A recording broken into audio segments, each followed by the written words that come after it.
The wind howled through the pines like a restless ghost. Snow fell in slow, deliberate flakes, layering everything in a silence so thick it seemed sacred. Out here, in the heart of Montana's glacier country, winter didn't visit, ruled. Jack Murtha had learned to live with that silence. The small cabin he called home sat half buried in snow, smoke curling lazily from the chimney. Inside, the air smelled of pine and old wood smoke. The fire popped and crackled, casting a soft orange glow across the living room walls, a fragile warmth against the white world outside. Jack sat in his worn leather chair near the fireplace, boots unlaced, a wool blanket draped over his knees.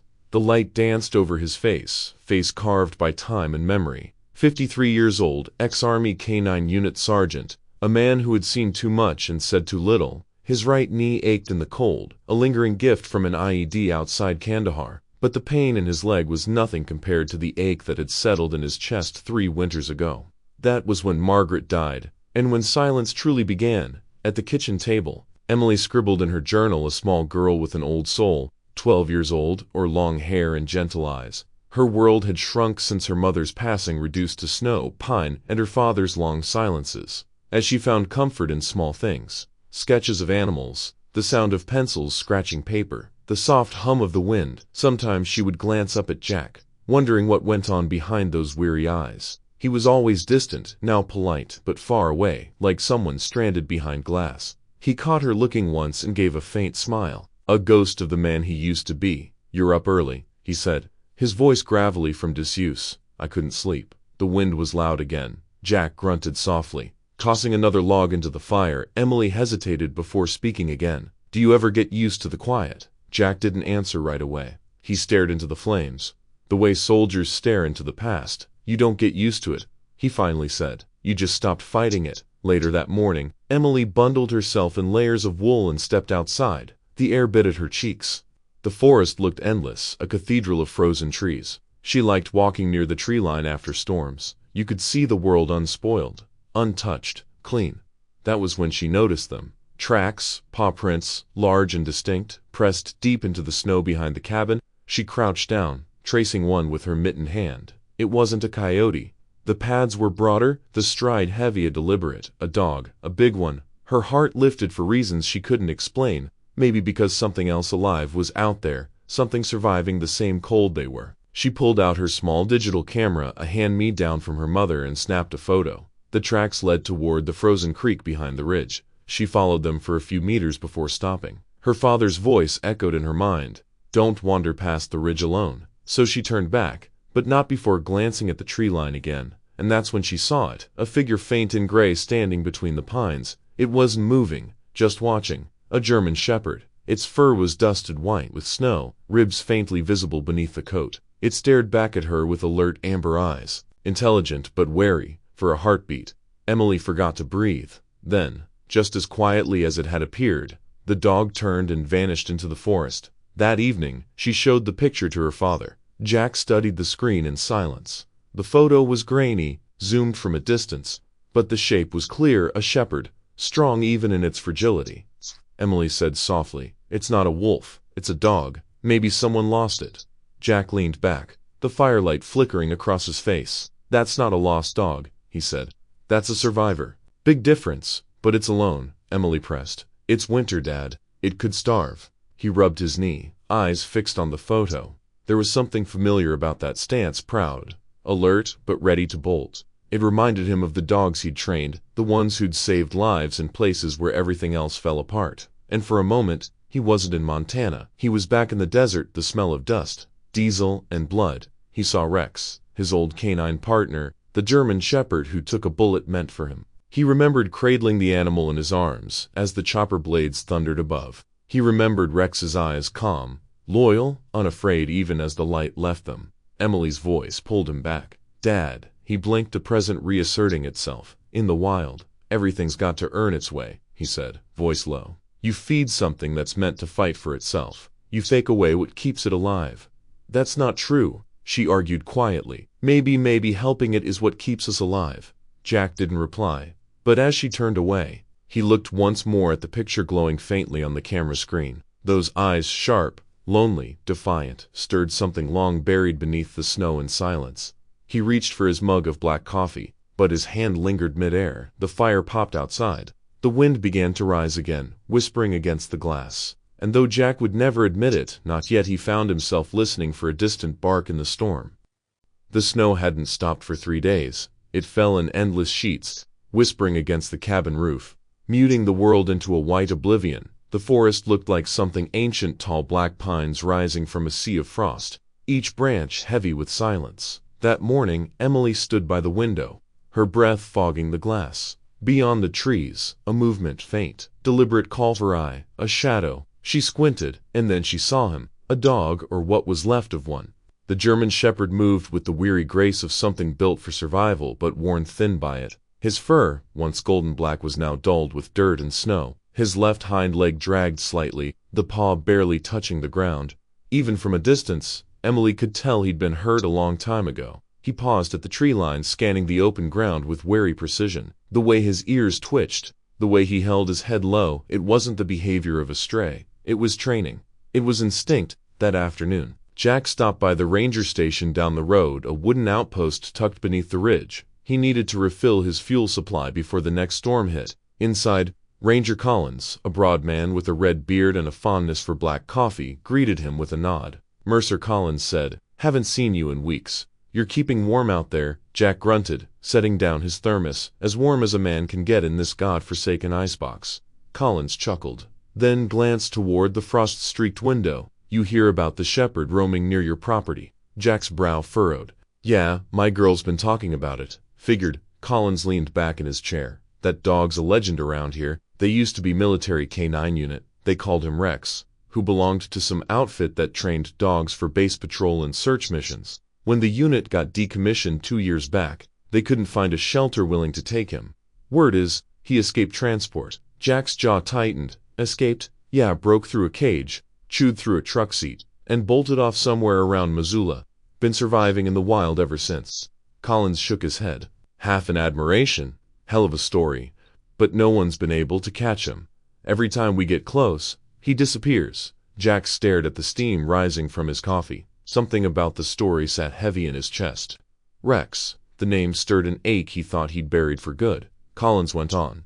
"Poor thing's probably half. If you see him, best call us. He's not dangerous, but old habits die hard. He's still a soldier in his head." Jack didn't answer. He just nodded, thanked the ranger, and stepped out into the cold.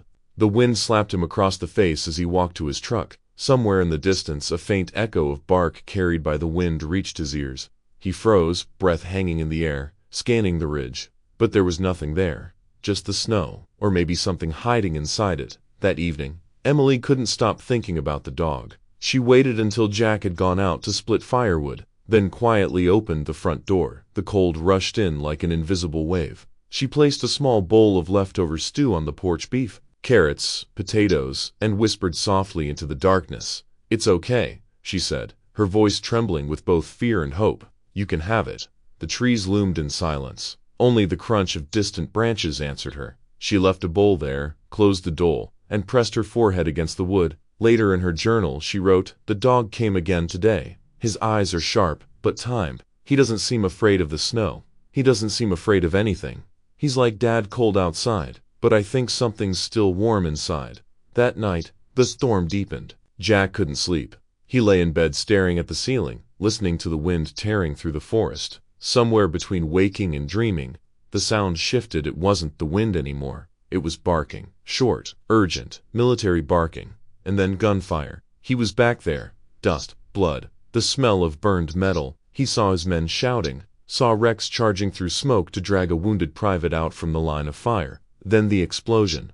Everything went white. When the dust cleared, there was only silence and Rex lying motionless on the ground, his flank torn open, eyes wide but unblinking. Jack reached for him. "Stay with me, boy. Stay." The barking turned into a howl, long, mournful, echoing through the ruins. He woke with a start. Sweat soaked his shirt. The wind outside howled through the chimney. But to Jack, it wasn't the wind at all. It was the same sound from his dream, the cry of a dog lost between two worlds. He sat up, breathing hard. The room glowed faintly from the dying fire. For a long moment he just sat there, staring into the dark. Then, from somewhere beyond the window, faint, distant, but unmistakable, came a bark. One, then another. Jack froze. He stood and walked to the window. Parting the curtain, snow drifted under the moonlight, soft and relentless. At the edge of the tree line, a shape moved, lean, deliberate, ghostly. The shepherd. Jack's breath caught. The dog turned its head slightly, as if sensing the man behind the glass, who one suspended moment.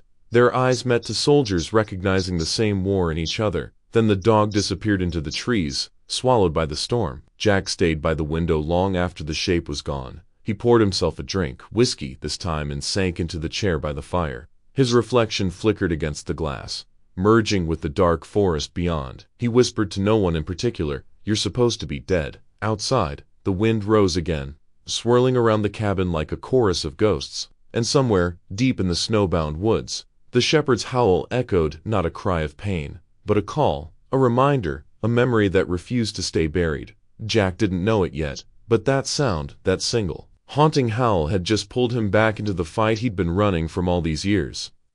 The storm had rolled in overnight, thick, suffocating, alive. By dawn, the world was white again. The pines bent under the weight of the snow, and even the wind seemed to move slower, heavier. It was the kind of morning when nothing living should be out there, but Rex was. For days, hunger had gnawed at him like a slow fire. His ribs showed beneath his coat, and his limp had worsened from the ice hardening underfoot. Yet the scent, faint, warm, alive, drifted through the blizzard. A deer, injured, he followed it through the trees, nose low to the ground, every breath a cloud in the frozen air. The smell led him toward the ridge, Devil's Ridge, the locals called it, a scar in the earth where the land dropped nearly 100 feet into a maze of rock and ice. Rex's paws sank into deep snow as he climbed. The deer's trail zigzagged, near the edge, where the wind howled like a living thing. He could taste it now, that metallic hint of blood. He pushed harder, desperate, half dragging his injured leg.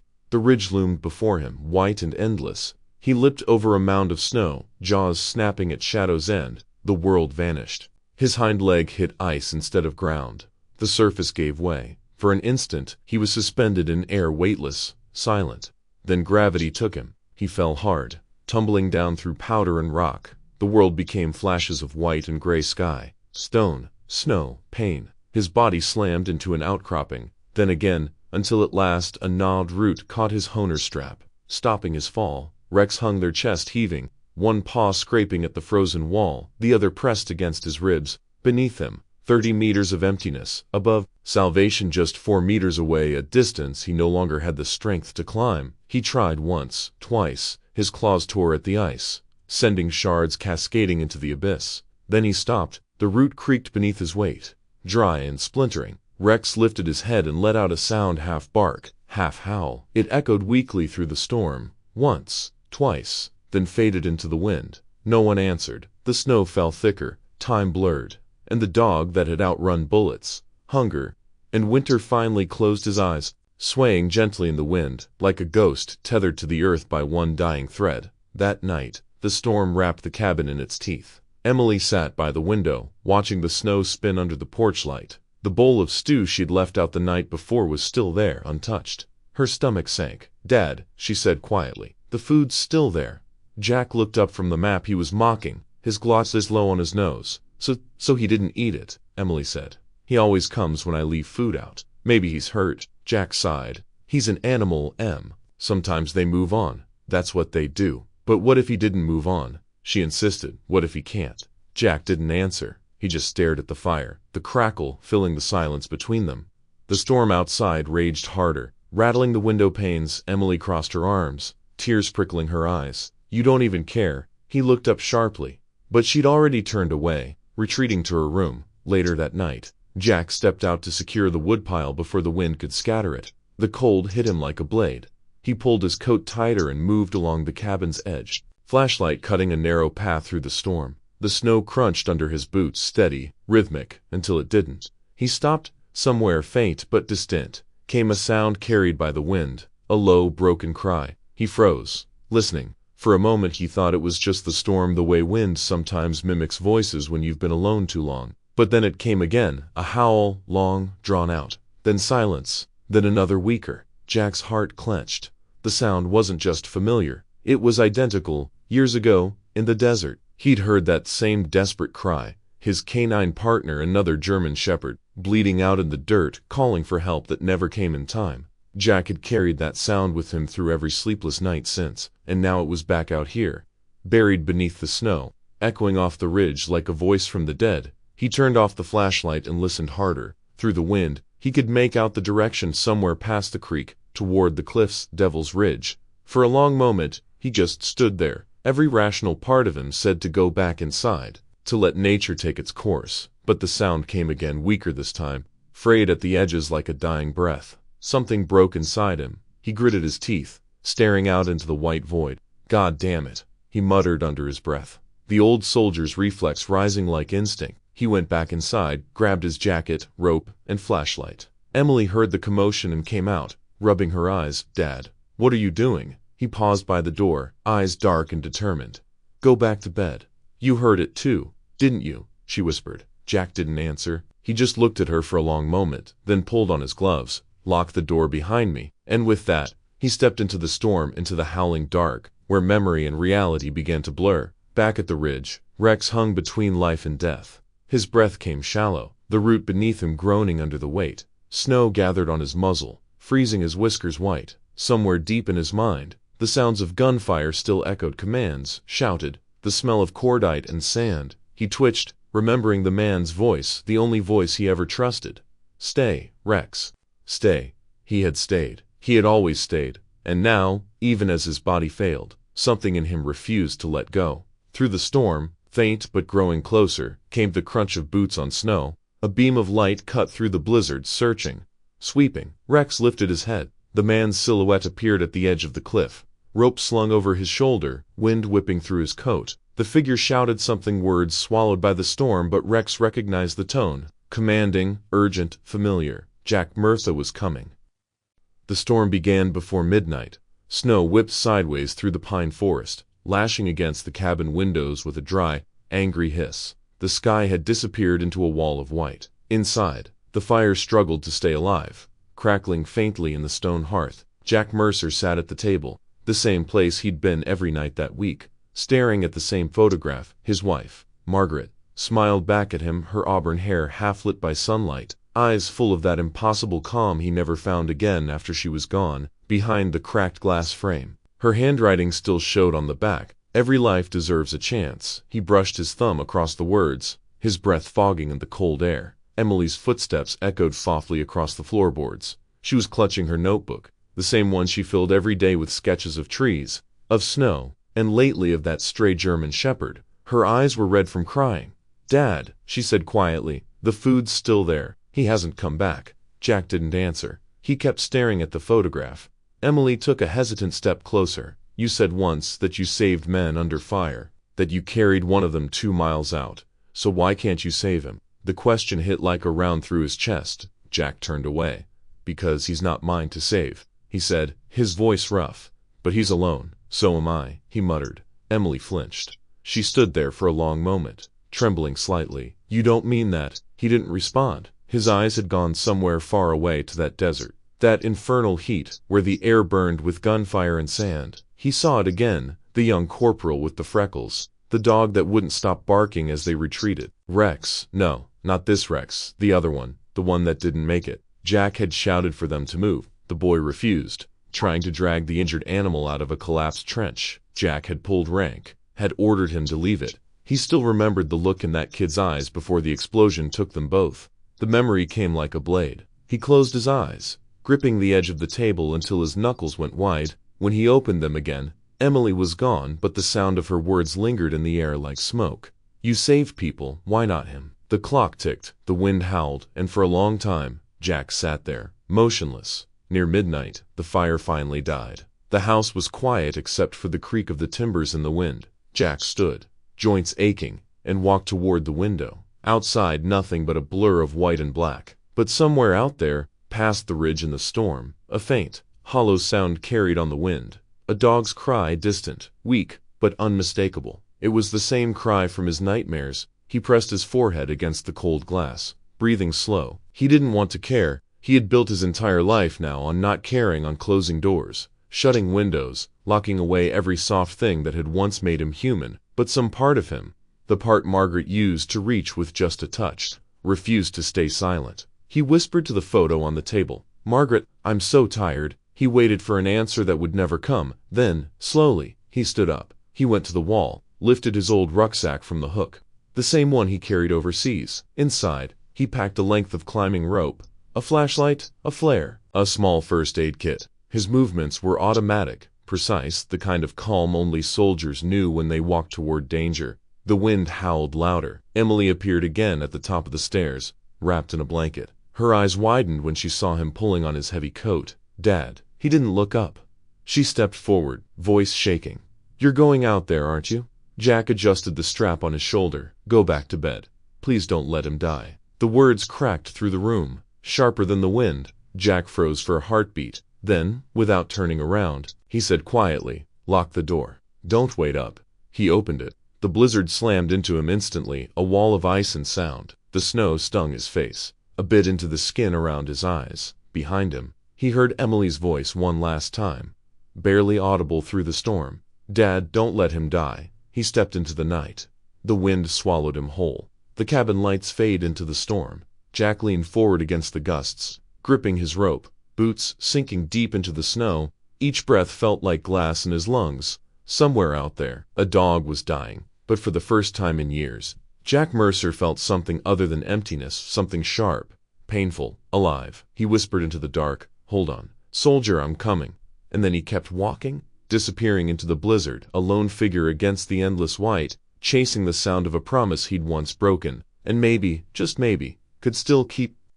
The world had turned white. The wind screamed across the mountains like a living thing, tearing through the pine trees, flinging sheets of snow that bit into Jack Mercer's face like shrapnel. He could barely see 10 feet ahead. Each step sank deep into the powder, the cold gnawing through his knees like fire. But through the roar of the storm, there it was again, that sound. Faint, fragile, but there, a dog's cry. He stopped, panting hard, listening. The wind howled back at him. But then, between the gusts, a broken whine drifted through the storm. From the ridge, Jack looked up. The Devil's Ridge was a wall of ice and rock, its edge lost in swirling snow. He'd trained men to climb worse cliffs than this, back when his body hadn't betrayed him before the knee, before the nightmares. Now, he was 53 and shaking from exhaustion, but he started climbing anyway. "Hold on," he muttered under his breath, voice lost in the gale. "I'm coming, Soja." By the time he reached the ridge, the wind was screaming. He swept the flashlight over the cliff's edge and froze. There, half buried in ice, dangled a shadow, a dog, suspended by a dying root that jutted from the cliffside. Its hind leg was twisted, fur matted with blood. The creature hung maybe 15 feet below, paws scraping against stone, eyes half shut. "Jesus," Jack whispered. He dropped to his stomach, snow biting into his skin, and shouted through the wind, "Rex, you hear me, boy?" No response, just a faint, broken whine. Jack gritted his teeth, pulled the rope from his pack, looped it around his waist, and drove a piton into the rock with the hammer from his belt. His fingers were stiff, clumsy with cold. Every motion was a battle. He tested the anchor, tugged hard. It held. The cliff groaned beneath him as he began his descent, boots scraping for grip on the ice. Snow fell from above in heavy sheets, coating his shoulders, his face. When he reached within arm's length of the dog, he paused. Rex's head lifted weakly, one ear twitched. Their eyes met a dull flicker of recognition in the animal's gaze. "Easy," Jack murmured. His voice trembled not from the cold, but from something deeper. "It's okay, soldier, you're not alone now," the dog whimpered. A soft sound that hit Jack harder than any explosion he'd ever heard. He reached out slowly, sliding his hand beneath Rex's chest. The fur was wet, the ribs sharp. "Hang tight. I got you." The rope creaked. The root cracked beneath the dog's weight. Jack felt his stomach drop. Come on. Come on." He looped the rescue strap beneath Rex's body, cinching it tight around the animal's torso. His gloves were soaked through. His breath came out in ragged gasps. The cliff shifted again. Snow spilled down like shards of glass. Jack looked up, shouted through clenched teeth, "Move, damn it, move." With one brutal pull he heaved Rex upward. His knees screamed in pain. The rope burned his palms. The old wound in his leg tore open, but he kept climbing. "Don't you quit on me." The memory hit him like thunder, the same words he'd heard in another place, another war, a voice screaming through the smoke. "Pull him up, Jack. Don't let go." But back then, he had let go. He'd obeyed the order to retreat, and that voice, and that dog, had been swallowed by fire. Not this time. He roared a roar, broken sound that was part rage, part prayer and hauled with everything he had left. The rope tightened. The world shrank to the sound of his own heartbeat. Then, with a final surge, Rex's body slid over the edge. Jack fell backward, dragging the dog onto the ridge. They tumbled together into the snow, rolling until the rope coiled around them both. Silence, only the wind. Jack lay there on his back, chest heaving, eyes to the sky. Snowflakes melted against his skin like tears. For a long time he couldn't move, couldn't even feel the cold anymore. Beside him, Rex stirred a faint movement, a whimper. Jack turned his head. The dog was alive, barely. Its chest rose and fell in shallow breaths. One paw twitched weakly toward him, as if reaching for reassurance. Jack let out a broken laugh, half sob, half relief. "Good boy," he whispered. "You did good." He pulled off one glove and placed a trembling hand on the dog's neck. The heartbeat under his palm was faint but steady. Snow kept falling, soft now, as if the storm itself had run out of fury. Jack looked up toward the heavens, his breath fogging into the pale light. For a moment, he thought of Margaret, of her voice, her warmth, her words written behind that old photo. Every life deserves a chance. He closed his eyes. "You were right," he murmured. "You always were." When the storm finally broke, dawn crept over the mountains. Jack and Rex lay side by side in the snow, steam rising faintly from their bodies from a distance. The cabin's chimney smoked faintly, a fragile promise of warmth waiting in the cold. Jack reached out, gently brushing snow off the dog's muzzle. "Come on, buddy," he whispered hoarsely. "Let's go home." He wrapped the dog in his coat, tightened the rope around his shoulder, and began the long, slow walk back through the snow, each step heavy, but lighter than it had been in years. Behind them, the ridge stood silent, and the wind finally quieted, as if it too understood that for the first time in a very long while, Jack Mercer had saved someone again. Snow still clung to Jack Mercer's shoulders when he pushed open the cabin door. The heat from the wood stove spilled out, mixing with the icy wind that followed him in. Emily gasped when she saw what he carried in his arms, a battered German shepherd, fur stiff with frost and blood. "Dad," she cried, rushing forward. "Get me some blankets," Jack said, voice hoarse, more command than request. But his hands trembled as he lowered the dog onto the rug near the fire. Emily sprinted for the linen chest, returning with an old plaid blanket that still smelled faintly of her mother's lavender detergent. Jack wrapped it around the dog, rubbing briskly to stir warmth back into its body. The animal shivered violently, then went still. Its breathing came in shallow, uneven bursts. Emily knelt beside it, tears brimming. "Is he going to die?" Jack pressed 2 fingers to the dog's ribs. The heartbeat was faint but steady. "Not tonight," he muttered. Hours passed. Outside, the storm raged on, battering the cabin walls. But inside was a fragile island of light and quiet. The stove crackled, melting snow from Jack's boots into dark puddles on the floor. Emily dabbed the dog's wounds with warm water. When she peeled back the fur, she saw the raw marks of old scars, circular burn-like patches, rope cuts, even what looked like shrapnel under the skin. "Someone hurt him," she whispered. Jack didn't answer. He recognized those scars. He'd seen them before on soldiers, and on dogs like this one, trained to run into hell without hesitation. Rex stirred in his sleep, a soft growl escaping from deep in his chest. Then his paw twitched, as if chasing something invisible in a dream. Emily flinched. "Is he okay?" Jack studied the animal for a long moment. "He's remembering," he said quietly. "They don't forget. Same as us." By morning, the blizzard had eased. Light seeped through the frosted window, touching the old photographs on the mantel. Jack in uniform beside a younger woman, smiling. Emily as a toddler, perched on her mother's lap. On the rug, the dog opened his eyes for the first time. He didn't move, just stared straight at Jack. There was no fear in that gaze, only recognition, a weary understanding between 2 survivors who had seen too much. Jack crouched slowly, keeping his movements calm. "Easy, boy." The German shepherd's ears flicked. His breathing deepened. For a brief second, his tail moved once, uncertain. Emily appeared with a bowl of water and some leftover chicken. "He's awake." The dog turned his head toward her, nostrils twitching. "He looks like a Rex," she said softly, setting the bowl down. "That's what they called him before, right? Rex, Jack Frost. How do you know that?" "I heard the ranger at the station say it. He was one of the K-9 South from the abandoned unit near Cal's. Nobody could catch him." Jack's jaw tightened. The memories flooded back. Dusty hangars, barking drills, a line of loyal animals waiting for commands that would send them into gunfire, and then the silence, the shutdown, the budget cuts that left men and dogs to vanish into forgotten files. He reached out and touched the side of Rex's neck. Gently, guess you found your way home anyway. Over the next few days, the cabin settled into a quiet rhythm. Emily fed Rex small portions of broth and boiled meat. He refused to eat at first, turning his head away, but when she sat beside him, whispering softly, he finally began to chew. Jack repaired a broken chair, split logs for the stove, and tried not to notice that every time he turned around, the dog's eyes were on him, alert, assessing. Once, when Jack approached too fast, Rex flinched, muscles tensing as if expecting a blow. Jack froze in place, lowering his voice. "No one's gonna hurt you here." That night, Emily found her father sitting near the fire, staring at Rex dozing by the hearth. The orange glow danced across the lines of his face, tired lines, but softer now. Jack leaned back in the chair and spoke without looking at her. "You know, that dog's seen more hell than most people. I can tell by the way he sleeps, ears still twitching, even in peace." Emily smiled faintly. "He's like you." Then, Jack turned, startled, but she just kept drawing in a sketchbook, the same notebook she'd used since her mother's funeral. "I mean," she said quietly, "he's been hurt, but he still fights to live."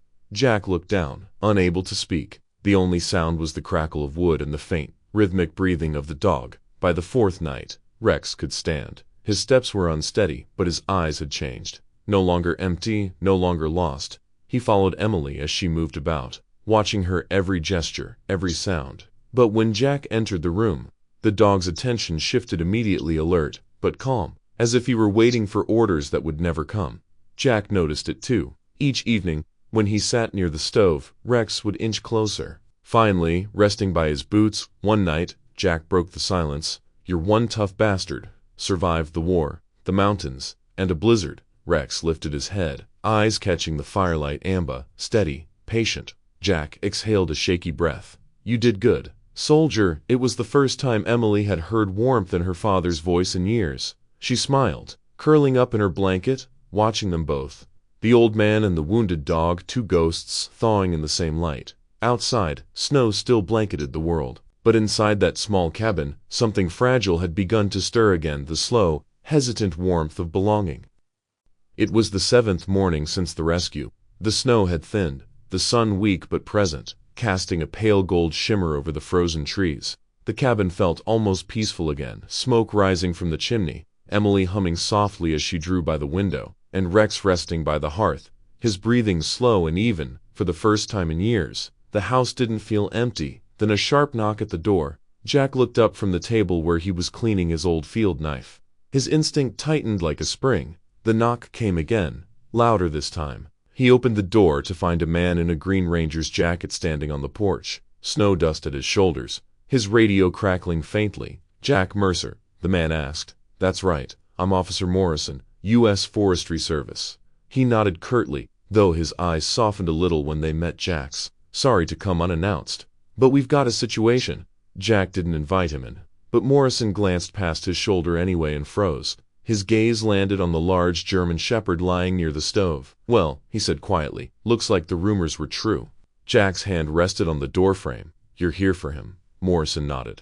"We traced the microchip. That dog's part of the 39th K9 Division. Nane's Rex. Went missing after his unit disbanded last year. Officially listed as lost in the field." Emily, who had been listening from the stairway, stepped forward. "He wasn't lost," she said firmly. "He was abandoned." Morrison looked at her kind eyes, but trained to stay neutral. "Young lady, I know you've taken good care of him, but regulations say any active duty K9 must be returned to government custody for reassessment." Jack's voice was low. "You mean locked in a cage until someone decides if he's still useful?" Morrison hesitated. "That's not for me to say. My job's just to bring him in." Emily's eyes filled with tears. She crouched beside Rex, wrapping her arms around his neck. "He's safe here. You can't take him away." Rex lifted his head, pressing his muzzle gently against her sleeve. As if sensing her fear, "Emily," Jack started, but she shook her head violently. "No. He almost died out there. He trusts us." Her voice broke. "If they take him, he'll think we left him behind too." The room went still. The only sound was the pop of the firewood and the faint hiss of wind against the windows. Morrison looked between them, uncomfortable. "Jack," he said quietly, "I respect you. I read your file. K9 unit, Afghanistan, 2003. You know what these dogs mean to the service. You also know." Jack cut him off. "Yeah, I know what orders sound like. I also know what they cost. Morrison's jaw tightened. You're a soldier, Mercer. You understand that discipline is what holds the world together. We can't just make exceptions because it hurts. Jack took a long breath, staring at the man as if weighing something heavy inside him. Then he said softly, and I understand what it feels like to abandon someone who would have followed you into hell for a long time. Neither man spoke. Morrison finally sighed and rubbed the back of his neck. You always were a stubborn bastard, Mercer. You could have been a captain if you'd stayed in. Jack gave a dry, humorless smile. Yeah, but I wouldn't have survived it. The ranger's gaze flicked again to Rex, who was watching the exchange in silence, eyes steady. Breathing calm, a soldier waiting for his fate. I'll file the report, Morrison said at last. I'll tell them I didn't find him. Not yet. Emily's head snapped up. You mean, Morrison interrupted. You've got a few days. Maybe a week. After that, I can't stop what's coming. Someone higher up will send a team, and they won't knock. He stepped back onto the porch, pulling his gloves on. You didn't hear that from me. Jack nodded slowly. You never came by. Morrison gave him a long look, part warning, part respect. Keep your head down, Sergeant. Then he turned and disappeared into the falling snow. Jack closed the door quietly behind him. The room felt smaller now, tighter, as if the walls had heard too much. Emily was still kneeling beside Rex, her face buried in his fur. We can't let them take him. Dad. Jack stared into the fire, jaw clenched. He didn't answer. Rex's eyes found his calm and steady. It wasn't pleading, it was something else, recognition. The same silent bond Jack had once shared with his own military dog, years ago. Finally, Jack spoke, his voice rough. They'll come back. Emily looked up, frightened. Then what do we do? Jack walked over to the window, peering through the frost at the white expanse outside, the same wilderness that had once taken everything from him, now threatening to take the one thing that had brought his daughter's smile back. He turned toward the fire, face carved in shadow. We buy time, he said, and when they come, they'll have to go through me first. That night, the snow fell silently again. Rex lay near the door, head resting on his paws, eyes half open, always watching. Jack sat by the fire, his old sidearm on the table beside him. Emily had fallen asleep on the couch, her hand resting on Rex's back. Jack leaned forward, elbows on his knees, and whispered under his breath, I swore I'd never break another rule. He looked at the dog, at the scars, the steady breath, the life he'd pulled back from the edge of death. But maybe, he said softly, some rules deserve to be broken. Outside, the storm began again, but this time it sounded less like chaos and more like the quiet drumbeat of something awakening in him, something fierce, something worth fighting for. The storm came without warning. By dusk, the horizon had vanished into a wall of white. Snow howled across the ridges, clawing at windows, bending pine branches until they cracked. Inside the Mercer cabin, the fire hissed and spat. Rex lay by the hearth, his coat finally thick again, his breathing steady. Emily sat nearby, sketching him in her worn notebook, little lines of pencil forming the shape of the dog that had somehow brought warmth back to their house. Jack watched quietly. His hands were clasped, his gaze distant. For a moment, he almost believed peace had found them, a brief reprieve in the long winter of his life. But peace never lasted long in the mountains. Just past midnight, headlights cut through the storm to vehicles crawling up the hill. Jack's stomach turned cold. He already knew who it was. Moments later, the door banged open. Officer Morrison stepped in, coat dusted with snow, face drawn tight with duty. 2 rangers followed behind him, their breath fogging in the air. Jack, Morrison said, voice raised over the wind. You know why we're here. He held up a paper, the order stamped with an official seal. The dog is classified property of the military. There's concern it could be dangerous. We're to bring it back for containment. Emily, pale and shivering from fever, stumbled out of her room. Please, she begged, voice trembling. He's not dangerous. He's just scared. Her cheeks were flushed, her eyes glassy with sickness. Morrison's jaw tightened. I'm sorry, kiddo. It's not my call. Jack rose slowly from his chair. For a moment, no one spoke, only the sound of the storm pounding the walls. Then Jack said quietly, dangerous. He's more human than most of the men I've served with. Morrison stepped forward. Jack, you're a veteran. You know what orders mean. Jack's voice hardened. I also know what it means to leave someone behind. Outside, thunder rolled through the valley. The wind screamed through the cracks of the door. Jack moved to stand between Morrison and Rex. His silhouette was still and unyielding, like an old oak that refused to bow. You can take me, he said, but you're not taking him.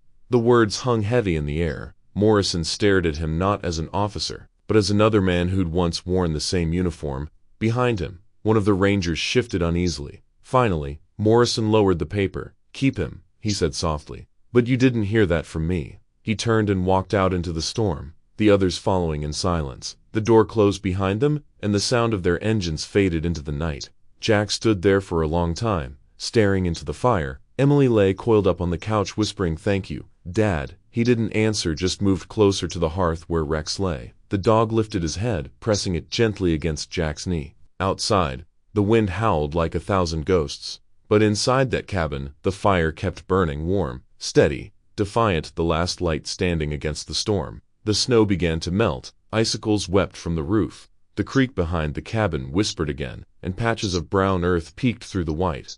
The long winter was finally breaking. Rex had healed. His limp was barely visible now. Each morning he padded around the cabin yard, sniffing the damp wind, tail lifting higher with every passing day. Emily laughed as she watched him chase the melting snow, his breath visible in the cold air. Jack watched too, silently, hands in his coat pockets. There was pride in his eyes and something else, something he didn't want to name. One morning, as the sun cracked over the mountains, a sound carried through the still air, distant, mournful, wild, a howl. Rex froze, his ears twitched, his body tense. Then he lifted his head and answered, a deep and steady call echoing back into the forest. Jack's heart sank. He knew that sound, not the howl itself, but what it meant. It was the voice of freedom calling, the same way the battlefield once called to every soldier who hadn't yet found peace. Another howl replied, fainter but certain. Somewhere beyond the ridge, another dog, maybe another abandoned canine, was out there, alive, waiting. Rex turned toward the woods.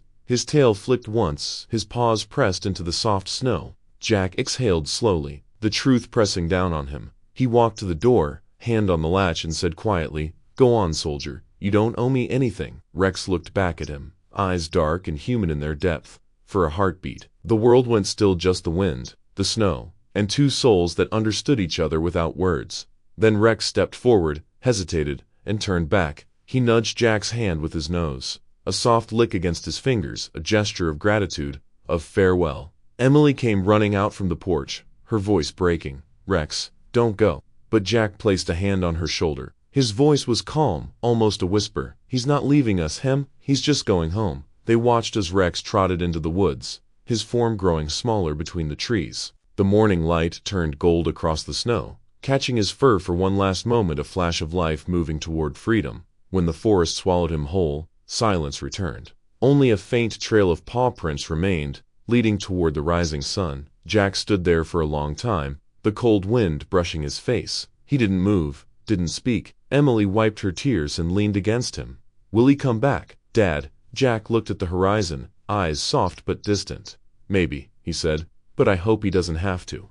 The wind carried the faintest echo, one last howl from deep within the woods, drifting over the melting snow. Jack smiled, a small, tired, peaceful smile, and for the first time in years, the silence didn't hurt. Spring had come to the mountains. The air no longer bit at the skin, it kissed it. Patches of green broke through the fading snow, and the river that had been silent for months began to speak again, a soft, endless murmur of renewal. Jack Mercer walked beside his daughter Emily, up the narrow trail that wound along the ridge. The same ridge where the winter had almost taken everything from them. The same place where he'd once lowered himself into the storm to pull a broken creature back into the world of the living. Now, the snow was gone.